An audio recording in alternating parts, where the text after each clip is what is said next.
సమాజ్వాదీ పార్టీలో ఏం జరుగుతోందో ఎవ్వరికీ అర్థం కావడం లేదు. ఎన్నికల షెడ్యూల్ విడుదల కావడంతో పార్టీ ఒక తాటి మీద ఉంటుందన్న సందేశాన్ని పంపించడానికి ప్రయత్నాలు చేస్తున్నారు అఖిలేష్, ములాయం. కనీసం ఎన్నికలు ముగిసే వరకైనా ఐక్యంగా ఉండాలని తండ్రి కొడుకుల మీద ఒత్తిడి పెరుగుతోంది. సమాజ్వాదీ పార్టీలో కొనసాగుతున్న ఫ్యామిలీ డ్రామా, టీవీ సీరియళ్లు తలపిస్తున్న పరిణామాలు, పార్టీ ఐక్యంగా ఉందన్న సందేశాలు పంపించే ప్రయత్నాలు. సమాజ్వాదీ పార్టీలో హై డ్రామా కొనసాగుతోంది. తండ్రి కొడుకుల మధ్య పంతాలకు ముగింపు దొరకడం లేదు.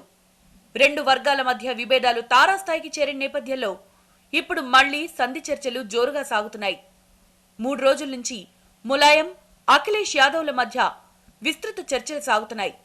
లక్నోలో వరుసగా చర్చలు జరగడంతో డ్రామాకు తెరపడినట్లే అని భావించిన చివర్లోనే సీన్ రివర్స్ అయింది. తండ్రి కొడుకుల విభేదాలతో దెబ్బతిన్న పార్టీకి మంత్రి ఆజం ఖాన్ ప్యాచ్ వర్కులు మొదలుపెట్టారు. ములాయం, అఖిలేష్ తో చర్చలు జరిపి రాజీ ప్రయత్నాలను ముమ్మరం చేశారు. అయితే రాజీకి అఖిలేష్ యాదవ్ షరతులు పెట్టడంతో వ్యవహారం ముందుకు కదలడం లేదు. బాబాయ్ను యూపీ రాజకీయాల నుంచి తప్పించాలంటున్న అఖిలేష్ యూపీలో పార్టీ అధ్యక్ష బాధ్యతలను తనకప్పగించాలని కోరుతున్నారు. ములాయంను తాము తప్పకుండా ఒప్పిస్తామనంటున్నారు అఖిలేష్ వర్గ నేతలు. అయితే అఖిలేష్ డిమాండ్లకు తండ్రి ఒప్పుకున్నట్లు పార్టీలో ప్రచారం జరుగుతోంది. అందుకే శివపాల్ యాదవ్ అఖిలేష్ ఇంటికి వెళ్లి సమావేశమవడం, అక్కడి నుంచి వెళ్లి ములాయం సింగ్ ను కలవడంతో పార్టీలో విభేదాలు సమసిపోయినట్లే అన్నారు. అయితే వరుస భేటీల అనంతరం ములాయం ప్రెస్ మీట్ పెట్టి రాజీపై క్లారిటీ ఇస్తారని భావించినా అది అర్ధాంతరంగా రద్దవడంతో సీన్ మళ్లీ మొదటికొచ్చింది. మరోవైపు పార్టీలో వ్యవహారంపై రెండు వర్గాలు నోరు మెదపడం లేదు. ఓవైపు తండ్రితో చర్చలు జరుపుతూనే మరోవైపు సైకిళ్లు దక్కించుకునేందుకు అన్ని ప్రయత్నాలు చేస్తున్నారు అఖిలేష్ యాదవ్. ఈ నెల 9లోపు సింబల్ పై తేల్చాలంటూ ఈసీ రెండు వర్గాలకు నోటీసులు ఇచ్చింది. నోటీసులతో అలర్ట్ అయిన అఖిలేష్ యాదవ్ ఎమ్మెల్యేలు, ఎమ్మెల్సీలతో సమావేశమై సంతకాలు తీసుకున్నారు. 229 మంది ఎమ్మెల్యేల్లో 212 మంది అఖిలేష్ కు అనుకూలంగా సంతకాలు చేశారు. దీంతో ఈ సంతకాలను ఈసీకి అందజేసేందుకు సిద్ధమయ్యారు. గురువారమే రామ్ గోపాల్ యాదవ్ ఈసీతో సమావేశం కావాల్సింది. అయితే ఏదో కారణంతో ఆయన ఈసీ కార్యాలయానికి వెళ్లలేదు. ములాయం వర్గంతో చర్చల కారణంగానే ఈసీతో ఆయన భేటీ వాయిదా పడ్డట్లు ప్రచారం జరుగుతోంది. కనీసం 3 నెలలైనా సైకిల్ సింబల్ తనకివ్వాలని అఖిలేష్ తండ్రికి పదే పదే విజ్ఞప్తి చేస్తున్నట్టు సమాచారం. తండ్రి కొడుకుల మధ్య సాగుతున్న పోరాటంలో కోడళ్ల వ్యవహారం ఆసక్తికరంగా మారింది. ములాయం పెద్ద కోడలు డింపుల్ ఓవైపుంటే ములాయంకు అండగా నిలబడింది చిన్న కోడలు అపర్ణ. అంతేకాదు, ములాయం కసలు సిసలైన రాజకీయ వారసురాలుగా అపర్ణ పార్టీలో తనకు తానే ప్రొజెక్ట్ చేసుకుంటోంది. రాజీ తేలకపోతే అపర్ణ కేటాయించిన కంటోన్మెంట్ స్థానంలో అఖిలేష్ పోటీ చేస్తారన్న వార్తలు వినిపిస్తున్నాయి. ఇలా ఎస్పీ కుటుంబ కథా చిత్రం ఎండ్ కార్డు పడకుండా సాగిపోతూనే ఉంది.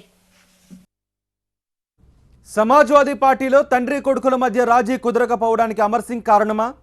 అమర్ సింగ్ సమాజ్వాదీ పార్టీకి రాజీనామా చేస్తారా? లక్నోలో ఇదే విషయంపై హాట్ చర్చలు జరుగుతున్నాయి. తాను అఖిలేష్కు అడ్డుగోడ కాదని, ఆయన మరోసారి ముఖ్యమంత్రి కావాలని కోరుకుంటున్నట్టు తెలిపారు అమర్ సింగ్. అటు ఇటు తిరిగి సమాజ్వాదీ పార్టీలో అమర్ సింగ్ కేంద్ర బిందువుగా కనిపిస్తున్నారు. ములాయం, అఖిలేష్ వర్గాల పోరులో అమర్ సింగ్ ప్రత్యక్షంగా కనిపించడం లేదు. లక్నో నుంచి దూరంగా వెళ్లిపోయారాయన. అయినప్పటికీ పార్టీలో చిచ్చుకు ఆయనే కారణమన్న వాదన బలంగా వినిపిస్తోంది. అయితే అఖిలేష్ మళ్లీ సీఎం కాకుండా తాను కుట్రలు చేసినట్టు వచ్చిన వార్తల్లో నిజం లేదన్నారు అమర్ సింగ్. తాను బీజేపీ ఏజెంట్ అన్న మాటల్లో కూడా నిజం లేదన్నారు. అఖిలేష్ సీఎం కావాలని కోరుకున్నట్టు చెప్పారు. అమర్ సింగ్ ను పార్టీ నుంచి తప్పిస్తేనే రాజీ మార్గం సుగమం అవుతుందంటున్నారు అఖిలేష్ వర్గ నేతలు. మరోవైపు అమర్ సింగ్ ఏ క్షణమైనా రాజ్యసభ పదవికి రాజీనామా చేసే అవకాశం ఉందన్న ప్రచారం జరుగుతుంది. అయితే ములాయం కోసం అవసరమైతే ఖల్నాయక్ నౌతానన్న అమర్ సింగ్ ఇప్పుడు మెత్తబడ్డట్లు కనిపిస్తోంది. తాను అఖిలేష్ కు వ్యతిరేకం కాదని, ఆయన ఎదుగుదలనే కోరుకుంటున్నట్లు చెప్పడంతో రాజీపై ఊహాగానాలు పెరిగిపోయాయి. పార్టీపై పట్టు బిగించిన అఖిలేష్ వ్యూహాత్మకంగా పావులు కదుపుతున్నారు.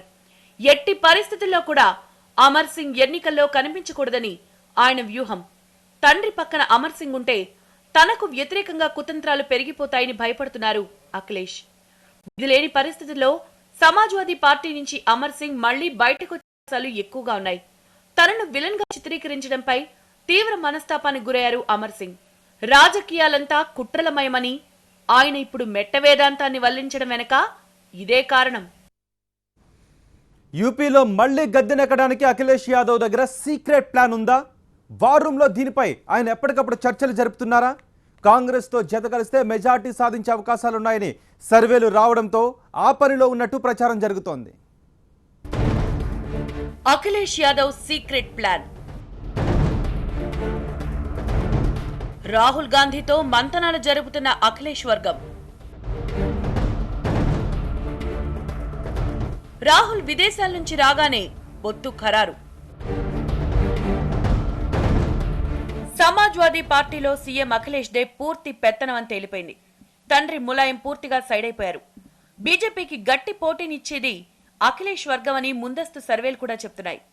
అయితే అధికారాన్ని చేజిక్కించుకోవడానికి కాంగ్రెస్ మద్దతు అవసరం. అందుకే కాంగ్రెస్ తో జతకట్టడానికి అఖిలేష్ రహస్య చర్చలు జరుపుతున్నట్టు తెలుస్తోంది. కాంగ్రెస్ తో పొత్తు కుదిరితే తమ కూటమి 300కు పైగా సీట్లు సాధిస్తుందని గతంలోనే జోస్యం చెప్పారు అఖిలేష్. కాంగ్రెస్ కు 100 సీట్లు కేటాయించడానికి సుముఖంగా ఉన్నట్లు తెలుస్తోంది. బీజేపీని అధికారానికి దూరంగా ఉంచడానికి రాహుల్ ప్రతిపాదనను అంగీకరిస్తారని ప్రచారం జరుగుతోంది. అయితే సీనియర్ కాంగ్రెస్ నేతలు మాత్రం పొత్తు ఊహాజనితం అంటూ వ్యాఖ్యానిస్తున్నారు.